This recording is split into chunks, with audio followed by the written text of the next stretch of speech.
Bismillahirrahmanirrahim. Assalamualaikum warahmatullahi wabarakatuh. Alhamdulillah. Wassalatu wassalamu ala rasulillah.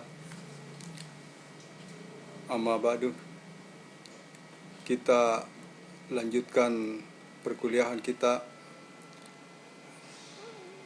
sebagaimana yang telah kita jelaskan pekan lalu, yaitu tentang remote sensing dan salah satu proses di dalam remote sensing adalah akuisisi data.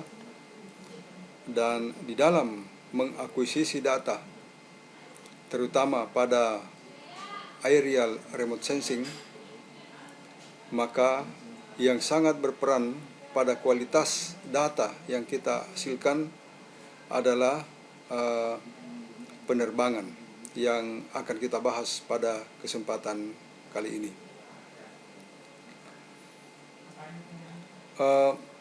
Empat bagian penting yang kita bahas di dalam materi penerbangan ini. Yang pertama adalah proyeksi, memproyeksikan objek ke dalam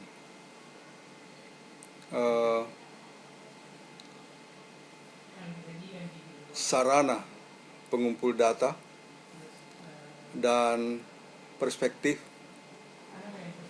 dalam dua kategori, shift perspektif, image perspektif, dan orthographic projection.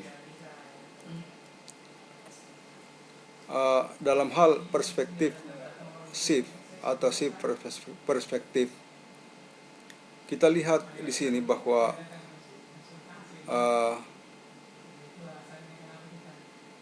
titik pusat, titik fokus daripada objek itu terletak antara image dan objeknya. Ya, disitulah terletak titik fokusnya. Lain halnya dengan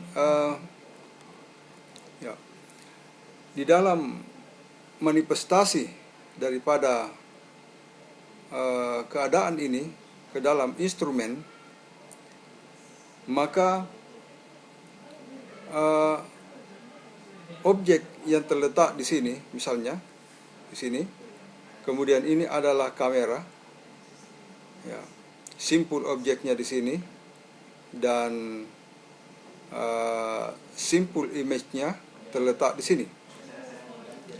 Wilayah ini merupakan wilayah daripada image, ya.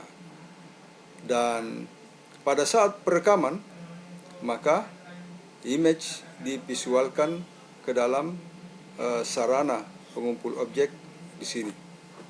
Ya, misalnya ada 3 titik, maka divisualkan, dikumpulkan pada tempat ini, pada wilayah ini, pada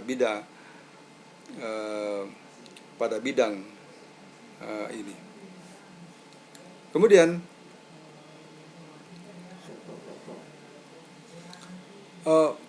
kita mengenal 2 tipe bayangan pada foto udara. Ya, pada foto udara. Yang pertama adalah kita mengenal yang jenis bayangan yang disebut sebagai bayangan positif. Ya, bayangan positif.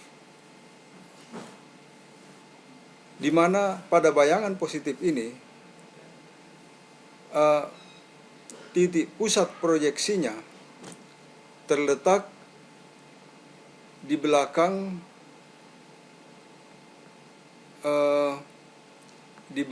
image, ya. Jadi bayangan positif, titik pusat proyeksinya terletak di belakang image. Jadi ini adalah objeknya, ini image-nya, dan titik pusatnya ada di belakang sana. Ya. Berbeda halnya dengan bayangan negatif. Ya, bayangan negatif.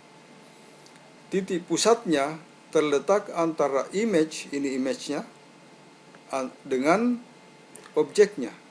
Jadi katakanlah misalnya ini objeknya, maka titik pusatnya terletak di sini. Jadi itu perbedaan prinsip di dalam hal proyeksi yang diterapkan di dalam foto udara.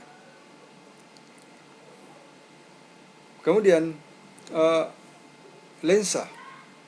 Ya. Lensa pada bayangan negatif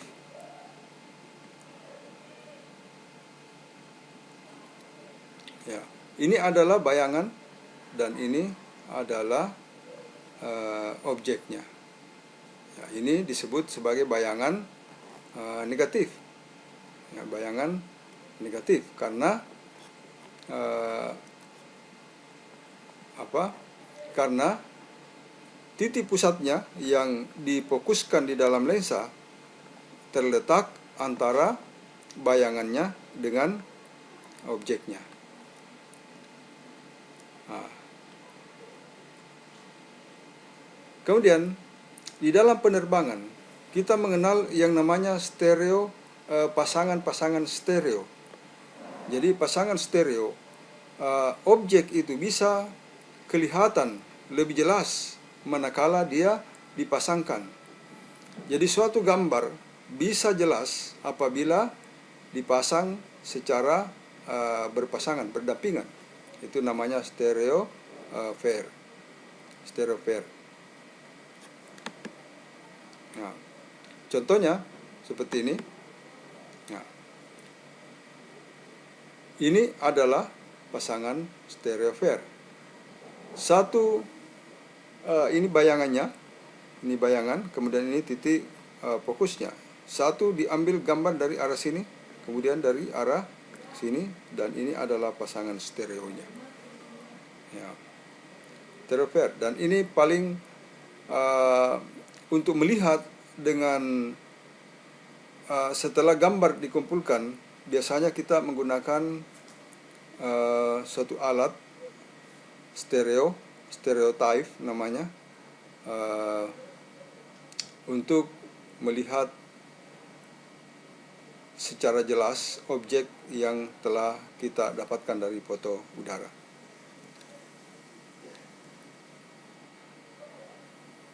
Nah, misalkan dua foto dari ini tadi, maka ini adalah pasangan stereonya. Ini foto 1, foto 2, dan pasangan stereonya terletak di sini. Kemudian faktor-faktor yang berpengaruh pada penerbangan, pengambilan data pada saat kita melakukan penerbangan, yang pertama adalah desain pesawat terbangnya.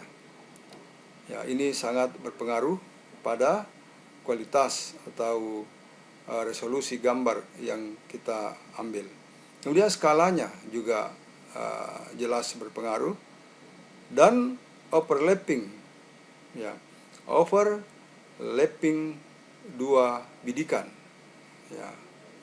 Kemudian sifat mekanik dan optik kamera yang tentu dipengaruhi oleh kecanggihan dari kamera itu. Keadaan atmosfer, apakah berkabut, ya, atau cerah, langit, suasana langit cerah atau tidak. Ya, kemudian pemrosesan fotonya. Nah, namun kebanyakan sekarang sudah menggunakan kamera digital, dan pasangan stereo bisa kita lihat biasanya dengan menggunakan kacamata khusus untuk melihat objek-objek pada yang diambil dengan kamera digital. Ini contoh pesawat terbang yang digunakan di dalam pengambilan foto udara. Jadi kameranya terletak di bawah sini, kemudian melakukan penerbangan. Ya. Ini contoh kamera yang digunakan pada foto udara. Jadi bukan kamera sebagaimana biasanya, tapi dengan perkembangan teknologi kamera seperti ini sudah mengalami perkembangan, dan sekarang sudah banyak kamera-kamera yang bentuknya lebih kecil dan memiliki kualitas gambar yang lebih baik. Ini contoh jarak rute terbang 2 kali penerbangan, bisa juga menggunakan 2 pesawat. Ya, 2 kali penerbangan dengan pasangan stereotype di sini, ada overlapnya. Ya, pada saat kutipan diambil dari arah sini dan dari arah sini, dengan perhitungan matematik seperti ini. Jika W dapat kita tentukan dengan apabila kita menginginkan overlap 30%, maka W 945 meter. Bagaimana menentukan posisi di udara? Ya, tentu dengan menggunakan Global Positioning System yang ada di atas pesawat untuk menentukan rute terbangnya. Pesawat-pesawat drone sudah banyak juga diaplikasikan di dalam pemetaan. Salah satu dosen kita, Pak Dr. Daniel, memiliki ada pesawat drone-nya yang bisa dipasang kamera untuk merekam gambar dengan aerial photogrammetry. Mungkin bisa kita berkoordinasi dengan beliau untuk keperluan praktek nanti. Ya, tapi pesawat ini jenis ini tidak bisa dinaiki dengan manusia, hanya bisa dinaiki oleh serangga. Ya. Kondisi atmosfer juga sangat berpengaruh di dalam pengambilan gambar dengan selama penerbangan. Ya. Nanti kita akan ada tugas fotogrametri, mengidentifikasi sawah, petak-petak sawah, saluran-saluran, dan sungai-sungai secara digital dengan menggunakan AutoCAD atau dengan menggunakan ArcView. Ya, nanti ada tugas foto.